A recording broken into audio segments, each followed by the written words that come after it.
حضرت ابو ہریرہ رضی اللہ تعالیٰ عنہ سے مروی ہے کہ سرکار دو عالم صلی اللہ علیہ وآلہ وسلم نے ارشاد فرمایا، جب انسان مر جاتا ہے تو اس کے اعمال کے ثواب کا سلسلہ اس سے منقطع ہو جاتا ہے، مگر 3 چیزوں کے ثواب کا سلسلہ باقی رہتے ہیں۔ مرنے سے 40 دن پہلے کیا ہوتا ہے؟ موت سے 40 دن پہلے انسان کے جسم میں ایک خاص نشانی ظاہر ہونے لگتی ہے جب بندے کا اس دنیا کو چھوڑ کر جانے کا وقت آتا ہے، اور پھر موت سے 40 دن پہلے حضرت عزرائیل علیہ السلام اس بندے کو آ کر کہتے ہیں، بسم اللہ الرحمن الرحیم۔ ایک مرتبہ ملک الموت یعنی حضرت عزرائیل علیہ السلام حضرت یعقوب علیہ السلام کے پاس پہنچے تو حضرت یعقوب علیہ السلام نے پوچھا، کیا تم میری روح قبض کرنے کے لیے آئے ہو یا مجھ سے ملاقات کرنے کے لیے آئے ہو؟ تو ملک الموت نے عرض کیا، اے اللہ کے پیغمبر، میں روح قبض کرنے کے لیے نہیں آیا ہوں بلکہ آپ سے ملاقات کرنے کے لیے آیا ہوں۔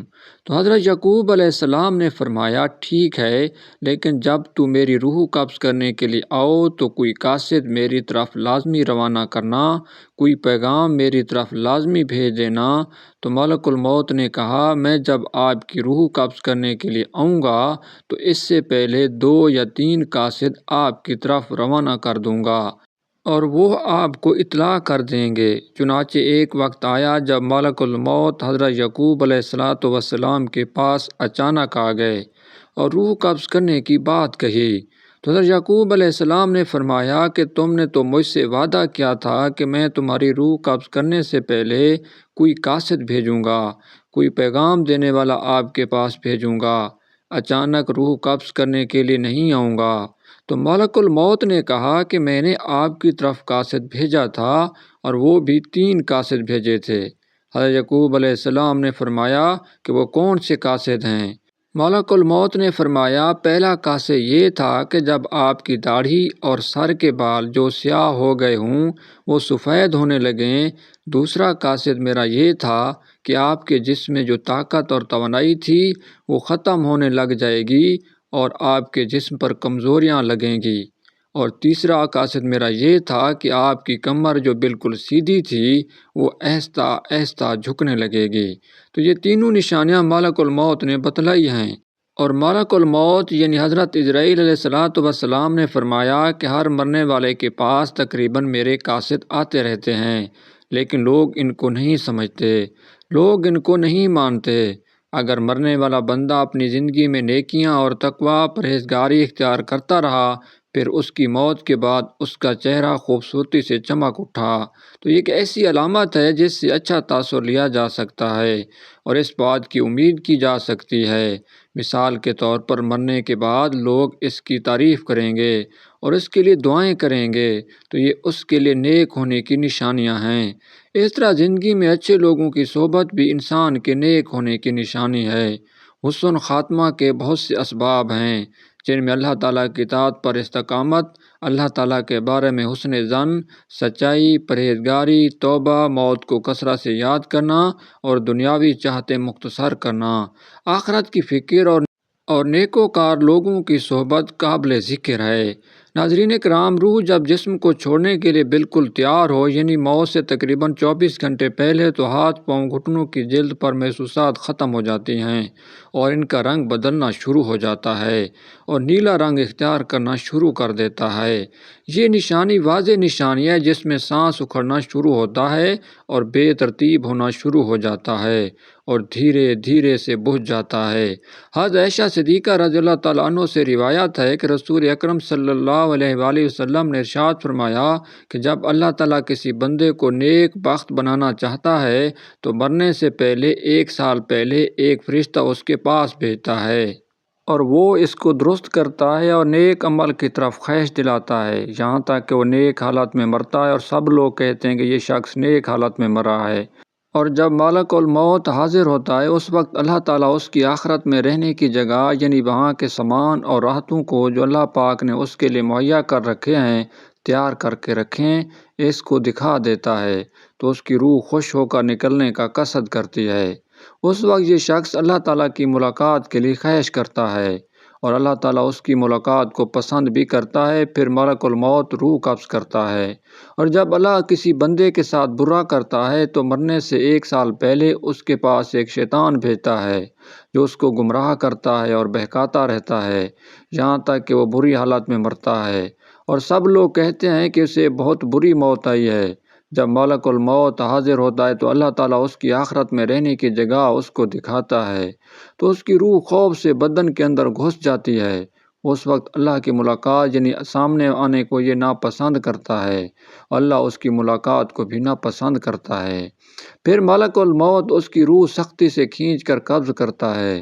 کتاب الفضاء کے مصنف اس حدیث کی تشریح میں کہتے ہیں کہ ملک الموت کے بلانے پر جان اس طرح نکلتی ہے جیسے سپیرا شام کو اس کے سوراخ سے بلائے، اور مومن اور کافر دونوں کے جسم سے روح نکلنے کی حالت یکساں ہوتی ہے۔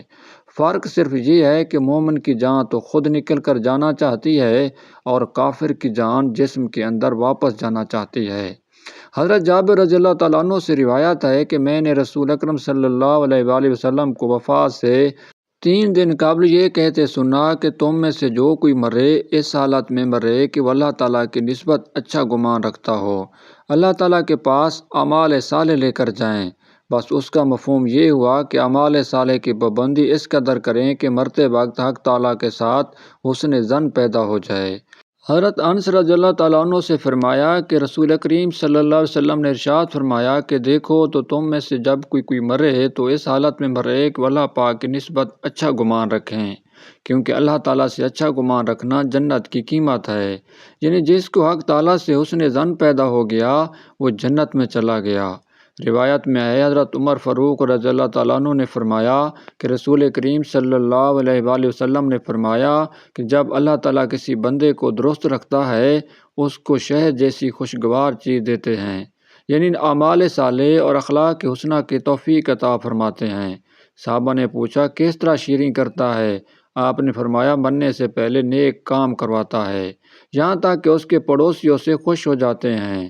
حضرت سلمان فارسی رضی اللہ تعالیٰ عنہ سے روایت ہے کہ میں نے رسول کریم صلی اللہ علیہ وآلہ وسلم کو یہ فرماتے ہوئے سنا ہے کہ میت کو موت کے وقت پیشانی سے اگر پسینہ آئے، آنکھوں سے آنسو آئیں اور ناک کے سوراخ کشادہ ہوں تو یہ اللہ کی خاص رحمت ہے جو اس پر نازل ہوتی ہے۔ گلے میں سے ایسی آواز نکلنا جیسا کہ جوان اونٹ کا گلا گھونٹنے سے آواز آتی ہے، اور اس کا رنگ بد رنگ ہو جائے اور منہ سے جھاگ نکلے تو یہ اللہ کا عذاب ہے۔ ناظرین گرامی، اللہ تعالیٰ نے عرش کے نیچے درخت پیدا کیا ہے، اس کے پتے تمام مخلوقات کی گنتی کے برابر ہیں، اس کا نام ہے سدرۃ المنتہا۔ جب بندے کی زندگی کی عمر ختم ہو جاتی ہے، 40 دن باقی رہ جاتی ہے، تو حضرت اسرائیل علیہ السلام کے سامنے اس کا ایک پتا گر جاتا ہے، اس پر اس بندے کا نام لکھا ہوتا ہے۔ اس وقت کے تمام فرشتے اس کا مردہ کہتے ہیں، یعنی مردوں میں شامل کر لیتے ہیں، اور وہ دنیا میں 40 دن تک زندہ ہیں۔ جب 40 دن پورے ہو جاتے ہیں تو ملک الموت اس کے پاس آتا ہے اور اس کے سامنے بیٹھتا ہے۔ اس وقت بندہ اپنی موت کی تکلیف میں ہوتا ہے۔ جب ملک الموت کو دیکھتا ہے تو گھبرا کر پوچھتے ہیں کہ تم کون شخص ہو اور تمہارا کیا ارادہ ہے؟ وہ کہتا ہے کہ میں ملک الموت ہوں، مجھے تمہاری روح قبض کرنے کا حکم ہوا ہے۔ یہ سن کر وہ منہ پھیر لیتا ہے اور آنکھیں پھرا لیتا ہے۔ ملک الموت کہتا ہے کہ تو مجھے نہیں پہچانتا، میں وہ ہوں کہ جس نے تیرے رشتہ دار اور تیرے ماں باپ کی روح قبض کی ہے، اور آج تیری روح قبض کروں گا۔ تو نے دنیا کا حال کیسا دیکھا؟ بندہ کہتا ہے کہ میں نے دنیا کو بے وفا اور مکار پایا۔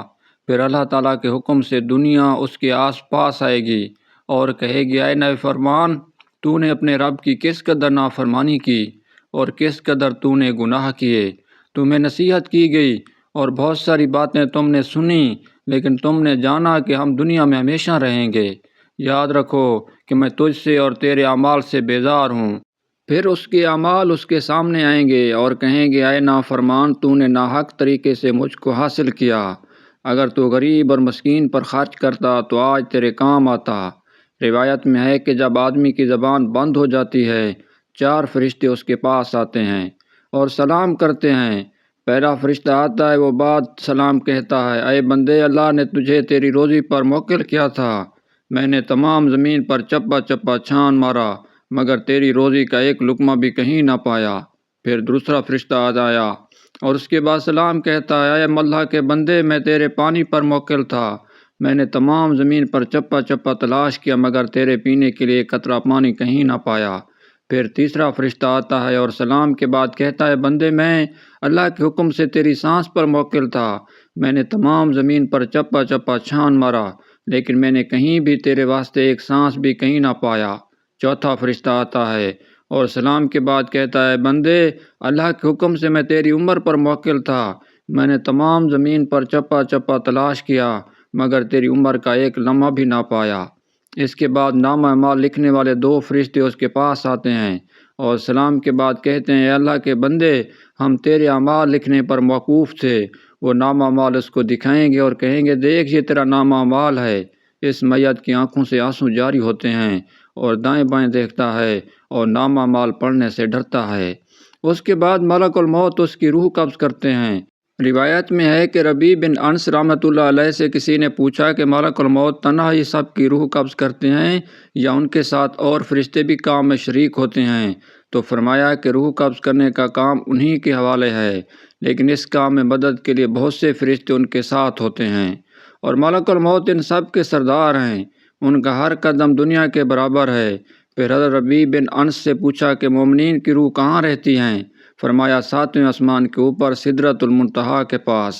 حضرت ابو ہریرہ رضی اللہ تعالیٰ عنہ سے مروی ہے کہ سرکار دو عالم صلی اللہ علیہ وآلہ وسلم نے ارشاد فرمایا، جب انسان مر جاتا ہے تو اس کے اعمال کے ثواب کا سلسلہ اس سے منقطع ہو جاتا ہے مگر 3 چیزوں کے ثواب کا سلسلہ باقی رہتے ہیں۔ نمبر 1 صدقہ جاریہ، نمبر 2 راستے میں پڑی ہوئی اینٹ جو راہگیر کو نقصان پہنچائے اسے راستے سے ہٹا دینا، اور نمبر 3 صالح اولاد جو مرنے کے بعد ان کے لیے دعائیں کریں۔ ایسے اعمال جن کا تعلق دنیاوی زندگی سے ہوتا ہے ان کے اثرات مرنے کے بعد دنیا میں ختم ہو جاتے ہیں۔ ناظرین کرام، اللہ تعالیٰ سے دعا ہے کہ اللہ تعالیٰ ہمیں نیک اعمال کرنے کی توفیق عطا فرمائے اور ہمارا خاتمہ ایمان پر فرمائے، آمین۔ ناظرین کرام، ویڈیو اچھی لگے تو ویڈیو کو لائک کریں، شیئر کریں، چینل کو سبسکرائب لازمی کریں اور کمنٹ باکس میں اللہ تعالیٰ کے 99 ناموں میں سے ایک نام ضرور ٹائپ کریں۔ اگلی ویڈیو تک کے لیے اجازت دیجیے۔ اللہ حافظ۔ السلام علیکم ورحمۃ اللہ وبرکاتہ۔